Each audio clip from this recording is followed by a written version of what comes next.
everyone, welcome to the I Am Noer Channel. This time, I will tell you a story about a legend from Rome, Mark Antony. For that, let's take a few moments to detach from the hustle and bustle of the outside world and turn inward. Find the most comfortable position for you right now. You can sit in a chair with your back straight but still relaxed, or lie down comfortably. Make sure your body is well supported. The man who could have been Caesar Marcus Antonius, commonly known as Mark Antony, was a formidable Roman general and politician who played a pivotal role in the dramatic and bloody transition of the Roman Republic into an autocratic empire. He was born in January 1483 BC, a key figure in the 1st century BC. His life was marked by military triumphs, political intrigue, and a legendary love affair that would ultimately lead to his downfall. Born in 83 BC into a respected Roman family, Antony's early life was characterized by a rebellious streak. However, he soon demonstrated considerable military talent, serving with distinction in various campaigns. His career took a significant turn when he became a staunch supporter and one of the most trusted generals of his relative, Julius Caesar. Antony was instrumental in Caesar's conquest of Gaul and stood by him during the civil war against Pompey the Great. His loyalty and military prowess earned him a position of great influence, and he served as consul alongside Caesar in 44 BC. Chapter 1. Born into ambition, Mark Antony, a legacy of expectations. In the waning years of the Roman Republic, when political rivalries were as deadly as they were sophisticated, Marcus Antony is known to history as Mark Antony entered the world amid the rumblings of change. Born in 83 BC into a family with noble roots but tarnished prestige, Antony was destined to chase not just power, but redemption. His grandfather had been a loyal supporter of the reformist general, Gaius Marius, while his father, Marcus Antonius Criticus, earned little respect as a failed naval commander.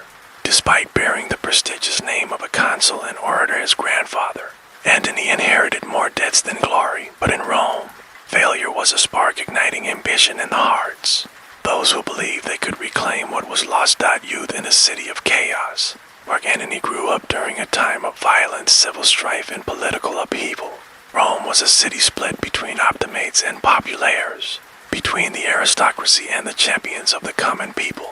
It was a period that offered few certainties but endless opportunities for those bold enough to seize them. His early years were shaped by a chaotic blend of privilege and instability. While he benefited from elite connections, including ties to the powerful Julius Caesar, his path was never assured.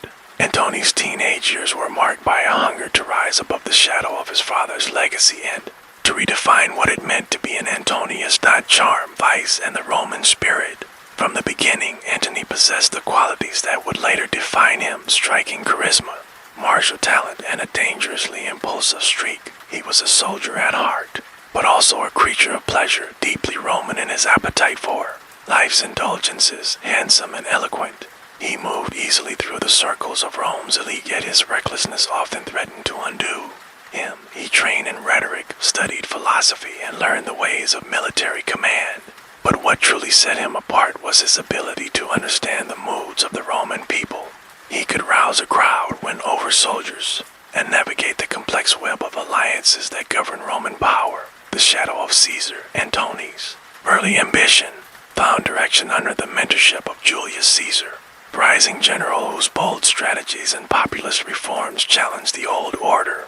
As Caesar's ally and later his right hand, Antony's rise became inseparable from the destiny of Rome itself. Though still a young man, he had already tasted the bitter winds of failure and the sweet allure of power. He was not yet the lover of Cleopatra, or the enemy of Octavian, but the seeds of both glories and downfalls had already been sown. Chapter 2. Soldier of the East, finding purpose in the provinces. For all his charm and political potential, it was on the battlefield that Mark Antony found his first real footing. Rome was a city of orators, but its empire was built by soldiers, and Antony, restless in the confines of political life, looked eastward to where glory was earned with blood and steel. After brief and troubled stints in Rome marred by debt, scandal, and a reputation for excess, Antony sought redemption through military service. He first saw real action in Syria, a volatile region where Rome's influence constantly clashed with Parthian ambition and local Gabinius, a baptism by fire. Antony joined the staff of Aulus Gabinius, the proconsul of Syria, around 57 BCE. It was here, in the dusty heat of the eastern provinces, that Antony began forging the reputation that would define his military career. Gabinius, though controversial and often criticized for corruption, offered Antony the chance to distinguish himself. One of the most dramatic episodes of this period was the restoration of Ptolemy XII Auletes, the exiled king of Egypt. Antony played a key role in the campaign that marched into Alexandria and reinstated the monarch. Foreshadowing his future entanglement with the Egyptian throne, he showed bravery, discipline, and a talent for cavalry maneuvers that earned him respect among the legions. More importantly, it was here that Antony gained first-hand knowledge of the East, its wealth, politics, and the seductive pull of royal courts, a warrior with a taste for power. Military success began to reshape Antony. The East opened his eyes to a wider world, one where power was both brutal and opulent, where kings lived as gods and politics was theater. Unlike the cold austerity of the Roman Senate, the East offered grandeur and a new vision of authority. Antony absorbed it all. Though he returned to Rome with scars and stories, he came back not merely as a soldier, but as a man who had seen the vastness of the empire. His experiences broadened his strategic mind and deepened his ambitions. It wasn't enough to serve under others. Antony was beginning to see himself as a figure of destiny. The Caesar connection strengthens as Julius Caesar's star rose in Gaul and beyond. Antony aligned himself more tightly with the great general. He served under Caesar in Gaul during the final stages of the Gallic Wars, and later during the civil war against Pompey. His eastern campaigns had made him bold. Caesar's mentorship would make him powerful. In Caesar, Antony found a mentor who matched his appetite for glory and possessed the discipline he lacked. And in Antony, Caesar saw a loyal and fearless lieutenant, one who could command troops and inspire men even in the direst conditions. Together, they would change the fate of Rome. But for Antony, the East had already left its mark. It had given him a glimpse of a different kind of power, one he would one day seek not as a soldier, but as a ruler.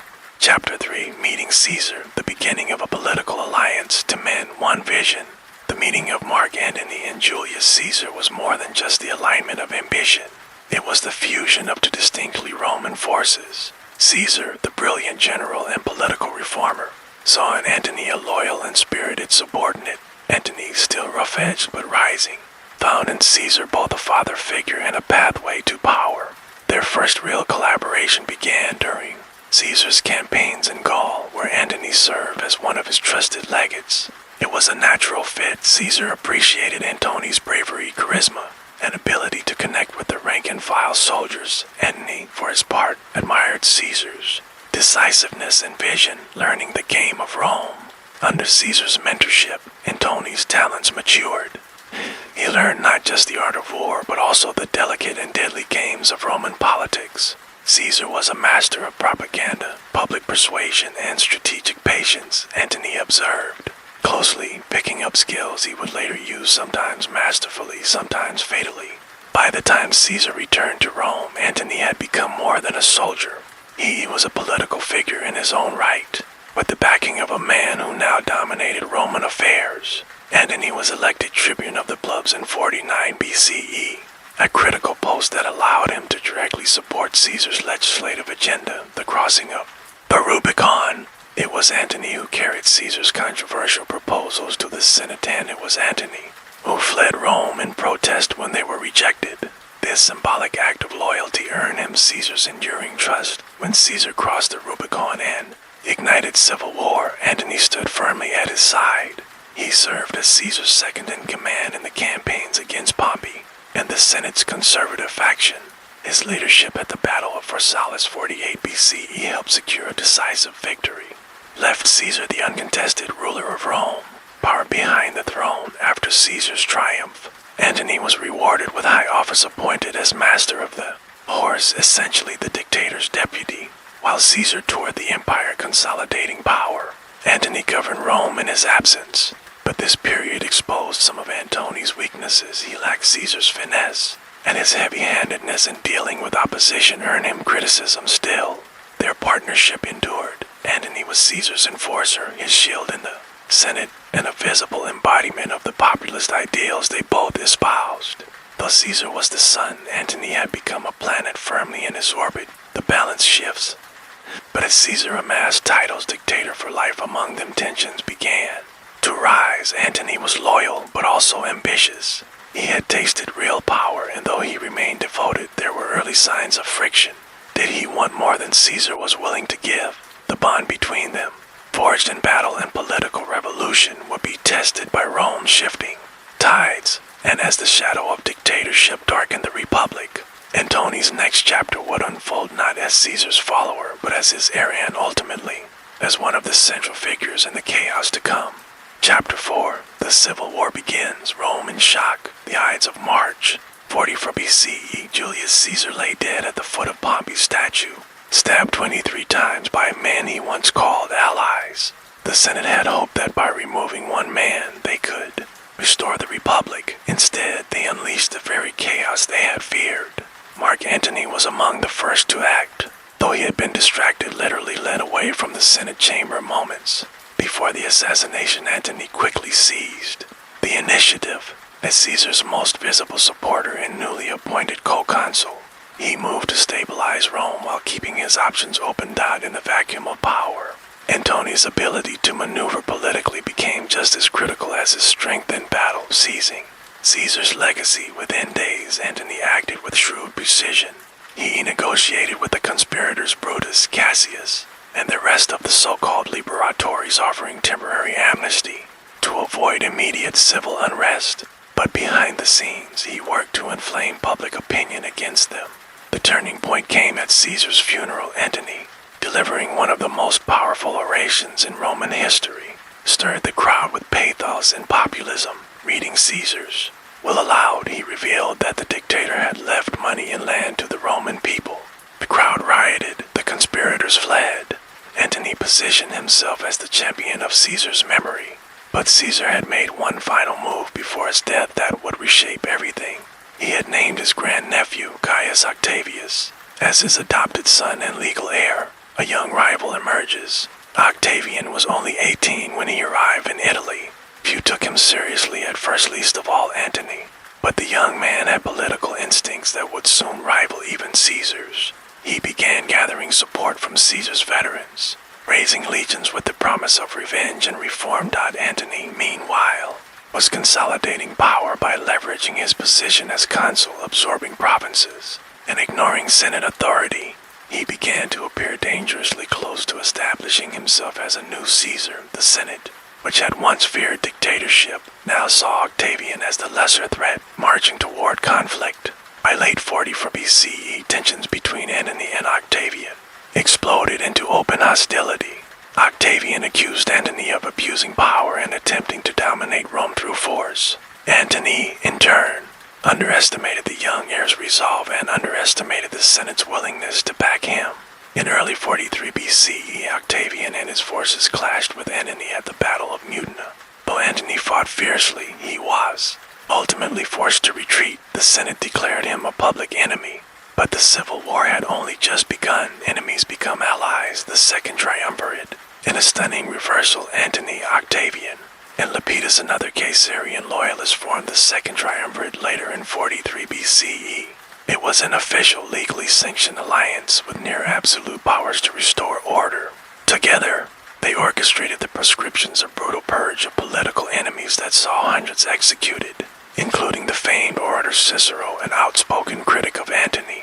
Rome's descent into civil bloodshed was complete, but peace among the triumvirs would be short-lived. Antony and Octavian, now bound by temporary necessity, were on a collision course for the soul of the Roman world. And in the east, fate waited with a queen, a kingdom, and a final war that would shape the course of the empire.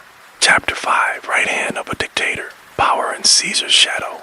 As Julius Caesar returned to Rome after his decisive victories over Pompey's forces, he held near absolute power. Appointed dictator for life, dictator perpetual in 44 BCE, Caesar had transformed the Roman Republic into a state governed by his singular will. At the heart of this regime stood Mark Antony, no longer just a soldier or friend, but now the second most powerful man in Rome, appointed master of the horse. Antony functioned as Caesar's executive deputy, wielding vast authority in his absence. Their alliance, forged in the fires of war, had matured into a tightly coordinated, if occasionally tense, duopoly. Antony administered justice, managed state affairs, and enforced Caesar's reforms. To the Roman people he was the voice of Caesar. To Caesar he was both hammer and shield, governor and chaos. As Caesar embarked on expeditions to consolidate his conquests in Spain and the East, Antony remained in Rome, tasked with keeping the peace and ensuring that Caesar's reforms were carried out.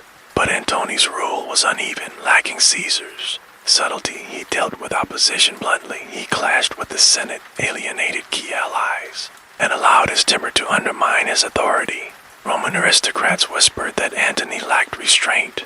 Critics claim he ruled like a thug in a toga. The truth lay somewhere in between. Antony had the loyalty of the legions, the support of Caesar, and the populist appeal to keep control.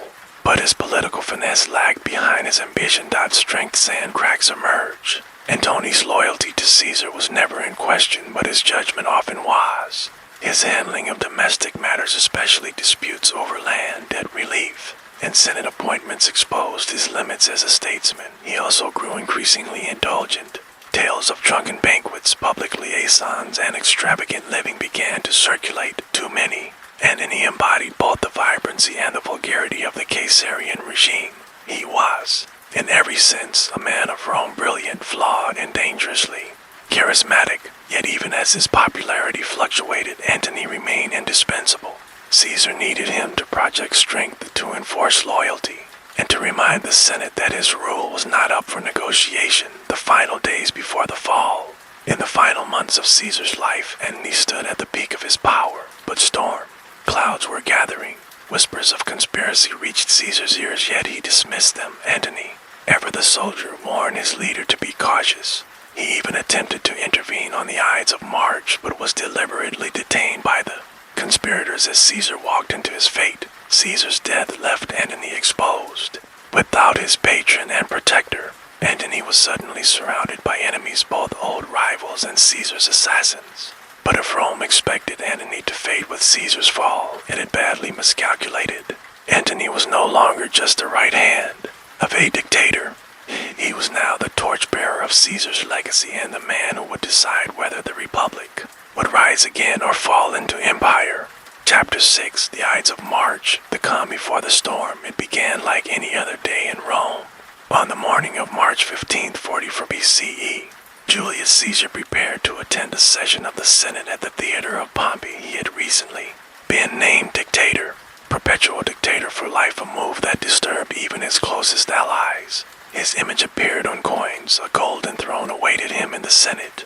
Rumors swirled that he might even accept a crown. Mark Antony, ever vigilant, had tried to warn Caesar. There were murmurs of conspiracy, hints that the Senate's flattery, mass treachery. On that fateful day, Antony intended to accompany Caesar, but was deliberately delayed, distracted by a conspirator named Gaius Trebonius, under the guise of a private meeting.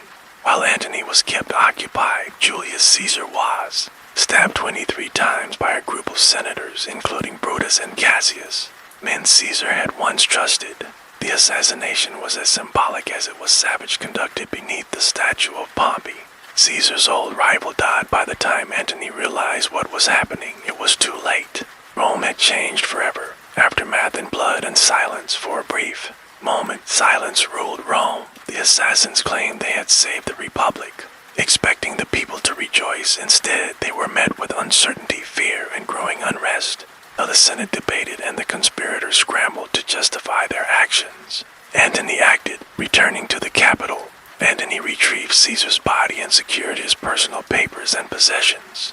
Crucially, he obtained Caesar's villa, political weapon that would soon set the city on fire. Though Antony had no official claim to succeed Caesar, his authority as consul and his reputation as Caesar's closest ally gave him leverage. Still, he had to walk a dangerous line. The conspirators controlled the Senate, but Antony controlled the streets. A funeral turns to fire. The turning point came at Caesar's funeral. Antony delivered what would become one of the most influential orations in Roman history. Not the polished speech of a statesman, but the raw voice of vengeance and grief. Standing before a crowd, of citizens and soldiers he read Caesar's will aloud. Though left generous gifts to the Roman people and distributed land to veterans, painting Caesar not as a tyrant, but as a benevolent father of the Republic. He then raised Caesar's blood-soaked cloak and pointed to each wound. The effect was electric. The crowd turned into a mob. Rome erupted in flames as rioters hunted down the conspirators who fled in panic. In a single day, Antony had rebranded Caesar's death as a martyr to man, himself as the avenger. Antony's moment in the chaos, Antony seemed unstoppable. He controlled Caesar's legacy, the loyalty of the people, and the loyalty of many legions. But even as he assumed the role of leader and guardian of Caesar's reforms, a quiet but powerful rival was making his move. Gaius Octavius, Caesar's adopted son, had not yet made his presence felt. But within weeks, he would arrive in Italy, and the delicate balance Antony had created would begin to shift. The Ides of March had shattered the illusion of peace. Antony had risen as the dominant figure in Rome, but peace, as Rome would soon learn, was not in his nature, nor in Rome's fate. Chapter 7. The Struggle for Succession. The heir emerges. In the turbulent weeks after Caesar's assassination, Mark Antony appeared poised to take command of Rome. As consul and Caesar's longtime ally, he controlled the political machinery and public sentiment.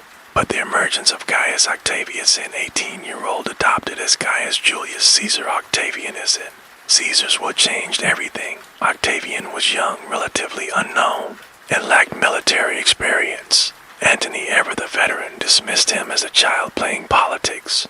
But Octavian had three advantages: Caesar's name, Caesar's fortune, and Caesar's loyal veterans. As word of Caesar's will spread, Octavian began gathering support from legions in Campania and across Italy. With each new allegiance, he chipped away at Antony's power and legitimacy. The struggle for succession had begun not just for Caesar's legacy, but for the future of Rome itself, a fragile republic. While Antony tried to maintain control, the Senate grew uneasy with his growing power. Many senators, still clinging to the dream of a restored republic, saw Octavian as a more manageable alternative. They began quietly aligning with the young heir. Tensions escalated as Antony attempted to take control of Cisalpine Gaul, a strategically vital province held by Decimus Brutus, one of Caesar's assassins. The Senate, rather than supporting Antony, sided with Brutus and declared Antony a public enemy, now at odds with both the Senate and Octavian. Antony found himself politically isolated, but isolation only sharpened his resolve. Mutina and the clash of wills. In April 43 BCE, Antony laid siege to Mutina, where Decimus Brutus had taken refuge. The Senate, rallying behind Octavian and the consuls Hirtius and Pansa, sent forces north. The result was a brutal confrontation, the battles of Forum Gallorum and Mutina. Though Antony fought valiantly, he suffered a strategic defeat. Both consuls were killed, but the Senate claimed victory. Octavian emerged stronger than ever, and the two of the Republic's top generals conveniently out of the way. Sensing an opportunity, Octavian turned on the Senate. He demanded a consulship, marched his army on Rome, and forced their hand. Within months, the boy who had been underestimated by all now stood as consul of Rome. Enemies become allies. The second triumvirate, the threat of Caesar's assassins, still alive and amassing strength in the east, drove Antony and Octavian into an uneasy alliance. Alongside Marcus Lepidus, they formed the second triumvirate in late 43 BCE, a legally sanctioned three-man dictatorship with sweeping powers. The cost was brutal. The proscriptions began. Hundreds of Rome's political elite were executed, including Cicero, who had openly mocked and opposed Antony. Property was confiscated, blood debt settled, and Rome's future carved up between three men. Antony received the east, Octavian the west, and Lepidus Africa. But the balance was always unstable. Each man mistrusted the others, and ambition lingered beneath the surface of cooperation. A new war on the horizon. By 42 BCE, the triumvirs marched to meet the forces of Brutus and Cassius in Macedonia. The coming confrontation at Philippi would not only avenge Caesar's death, but also determine who would shape Rome's next era. For Antony, the struggle for succession had entered its second phase. He had survived political isolation, military defeat, and personal rivalry, but now he would face both the ghosts of Caesar and the growing shadow of Octavia, and in the east, Destiny waited wearing the crown of Egypt. Chapter 8, Caesar's Legacy Divided, the Ghost of Caesar. The defeat of Brutus and Cassius at Philippi in 42 BCE was meant to close the chapter on Caesar's assassination. In truth, it only deepened the crisis of succession. The murderers were dead, but Caesar's legacy still loomed less a memory than a weapon in the hands of his former allies. Mark Antony and Octavian, once adversaries, had united in vengeance, but with Caesar's killers gone, their alliance lost its glue. What remained was a cold partnership built on convenience, not trust. The Roman world, shattered and exhausted, was carved into pieces. In the Treaty of Brundisium 40 BCE, the triumvirs divided the empire. Antony received the east, Greece, Asia Minor, Syria, and Egypt. Octavian controlled the west, Italy, Gaul, and Spain. Lepidus, the weakest of the three, was left with North Africa. The division was supposed to preserve stability. Instead, it marked the beginning of a new power struggle, a world apart. In the east, Antony found more than just provinces. He found opportunity.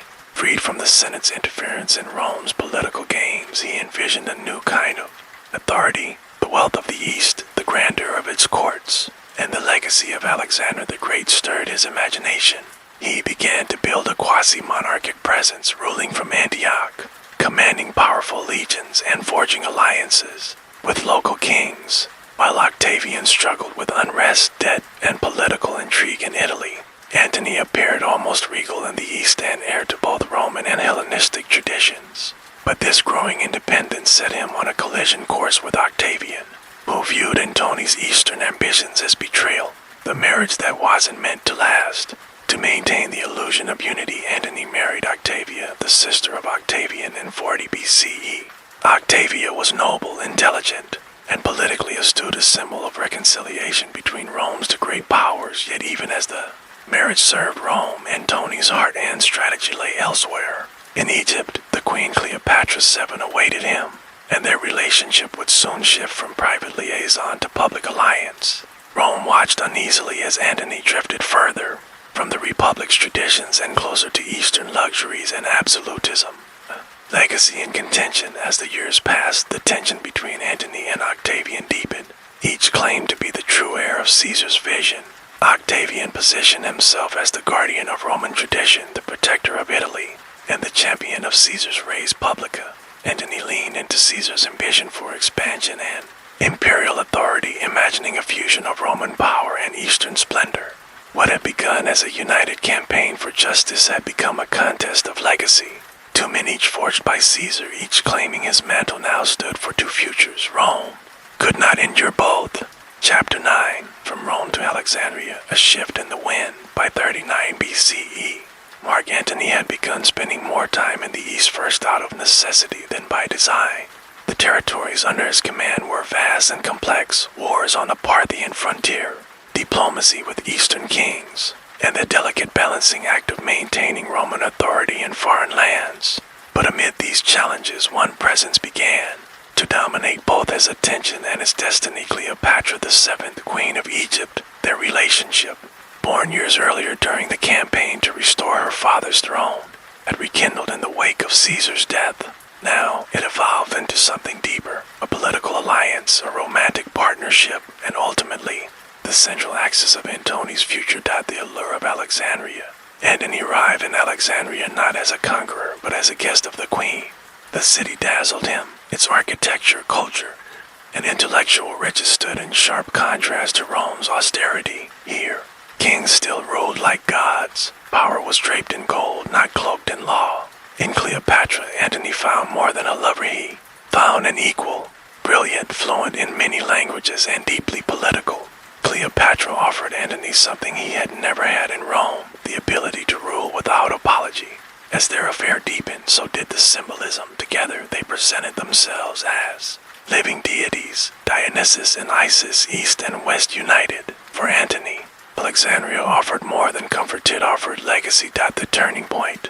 Antony's extended stay in Egypt caused outrage in Rome. Though he was still married to Octavia, he was now openly residing with Cleopatra.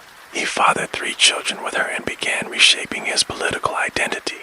not as a Roman general, but as a sovereign figure of an emerging Eastern empire.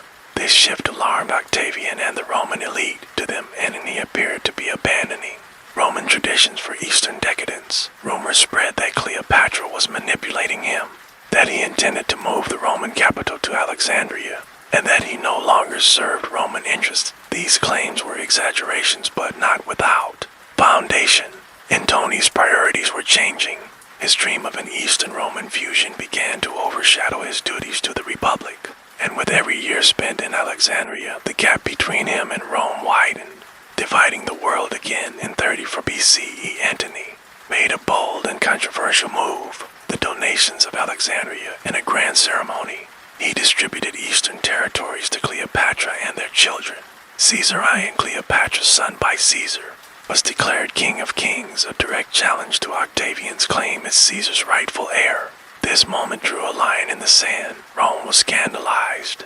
Octavian seized on the propaganda. Antony had betrayed his people, fallen under the spell of a foreign queen, and threatened the Roman order. The stage was now set not just for political rivalry, but for civil war, a man between worlds. From Rome to Alexandria, Antony had traveled more than distance. He had crossed a cultural and ideological divide. Once the embodiment of Roman masculinity and military vigor, he now appeared as a ruler of two worlds, torn between his past and his vision for the future. He still wore a Roman general's armor, but he now dreamed like a king, and in doing so, he would soon face the full might of Rome's wrath. Chapter 10, The Fall of the Protosh, a house divided. By 32 BCE, Mark Antony was no longer merely Octavian's rival, he was Rome's declared enemy. The propaganda war had been won in the capital. Octavian presented Antony as a traitor who had abandoned Rome, fallen under the spell of a foreign queen, and sought to carve out an empire in the east. Antony, once Caesar's most trusted general and chosen lieutenant, was now branded a danger to the Republic.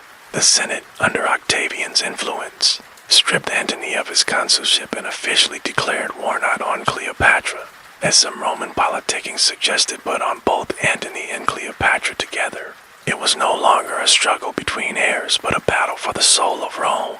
From strategy to desperation, Antony still commanded a formidable force. His fleet was vast, his army seasoned, and his eastern allies, including Cleopatra's, treasure-laden. Egypt were committed to his cause, but cracks had already begun to show. His soldiers, many of them Roman veterans, were uneasy about fighting against their fellow citizens. His alliance with Cleopatra, once a symbol of power, had become a liability in Roman eyes. And above all, Antony's decision-making had become increasingly erratic, driven by pride, emotion, and a fading grip on Roman loyalty. Still, Antony chose confrontation. In 31 BCE, he and Cleopatra sailed north with their combined forces, seeking to break Octavian's naval blockade off the coast of Greece. They met their enemy near Actium, a promontory in western Greece. It would be the site of Antony's final gamble. Actium, the breaking point. The Battle of Actium, fought on September 2nd, 31 BCE, was a turning point in world history. Octavian's fleet, under the command of the brilliant General Agrippa, executed a coordinated and disciplined assault. Antony's forces, caught between indecision and fatigue, faltered. In the midst of the fighting, Cleopatra's fleet abruptly withdrew. Whether this was a prearranged signal or a spontaneous retreat remains debated, but Antony, in a moment that shocked friend and foe alike, followed her, deserting the battle. Antony's departure demoralized his men and sealed the defeat. His fleet collapsed. His hopes of conquering Octavian at sea sank with it. Rome turns its back after Actium. The collapse accelerated. Antony's forces deserted him in droves. Eastern kings withdrew their support. Rome declared Octavian the savior of the Republic, an heir to Caesar in both name and purpose. By the time Antony returned to Alexandria, the war was lost in all but name. There, amid the fading grandeur of Cleopatra's court, Antony attempted to hold on to what remained. He raised troops, made symbolic proclamations, and refused to abandon Cleopatra or Egypt. But the inevitable was coming, and Antony knew it. The protégé's final reckoning. In August of 30 BCE, Octavian's forces arrived outside Alexandria. The city, once the jewel of the Mediterranean, was besieged. Inside, Antony's world unraveled. After receiving false news that Cleopatra had taken her own life, Antony fell on his sort of final tragic gesture from a man who once commanded legions, ruled empires, and stood at the right hand of Caesar, but he did not die immediately. Mortally wounded, he was brought to Cleopatra there, in a shadowed chamber of fading power. He died in her arms Rome's great soldier, undone not by a single enemy, but by years of ambition, misjudgment, and love. Octavian entered Alexandria soon after. He would spare Cleopatra only long enough for her to stage her own legendary exit. With Antony's death, the Roman Republic truly ended. Octavian would become Augustus, first emperor of Rome, died, and Mark Antony, the protege, the warrior, the dreamer, would pass into legend, remembered forever not for how he began, but for how he fell. Chapter 11, the man who could have been Caesar, a shadow beside the throne. Mark Antony was never far from power. From the dusty battlefields of Gaul to the marble halls of Rome, he stood just behind the man whose name would reshape history, Gaius. Julius Caesar died. He was the loyal general, the political ally, the executor of Caesar's revenge. He had the soldiers, the charisma, the Roman blood, and the legend of war behind him. At any moment, it seemed he might step forward and claim the mantle for himself. But he never quite did. Why? Because Antony, for all his talents, never became Caesar. He stood in the arena of destiny but never grasped its full prize, strengths and fault lines. Antony had what many Roman leaders lacked, presence. His voice could move crowds. His bravery on the battlefield was unquestioned. He commanded respect from his legions and evoked loyalty through a soldier's instinct, rather than a politician's pretense. But he also had blind spots, impulsiveness, personal indulgence, and a tendency to choose emotion over calculation. While Caesar shaped the world around him, Antony was often shaped by it. He responded rather than orchestrated. Where Caesar saw the end game, Antony too often played in the moment. In Rome, such flaws were fatal. An Eastern dream, a Roman tragedy. In choosing Cleopatra, Antony did not simply choose love, he chose a different vision of rule, one rooted in monarchy, divine power, and imperial fusion. In Alexandria, he tried to build an empire outside the rigid framework of the Roman Republic. It was a bold gamble, but Rome was not ready for a man who straddled two worlds. To Roman eyes, Antony became foreign, untrustworthy, more king than citizen. By the time Octavian declared war, Antony had drifted too far, not geographically, but ideologically. He had ceased to be the defender of Caesar's republic and become the image of its undoing. Octavian, the Caesar that Antony wasn't. Ironically, the man who defeated him, Octavian, later Augustus, embodied much of what Antony lacked. Octavian had none of Antony's battlefield bravado or natural charm, but he had discipline, patience, and precision. Where Antony charged, Octavian maneuvered. Where Antony inspired, Octavian calculated. And in the end, it was strategy, not strength, that won the empire. Octavian became Caesar in law, in name, and in legacy. But Antony had once stood closer, legacy in flame and stone. Mark Antony's legacy is one of brilliance and contradiction. He is remembered as a great Roman, yet he died in a foreign land. He fought for the Republic, yet helped usher in its final transformation. He loved deeply, ruled boldly, and fell spectacularly. In history, his name is often paired with Cleopatra's, as if his life could only be understood through romance. But Antony was more than a tragic lover. He was a man of immense potential, caught between two worlds, two women, and to destinies. He was the man who stood beside Caesar, and the man who could have been Caesar.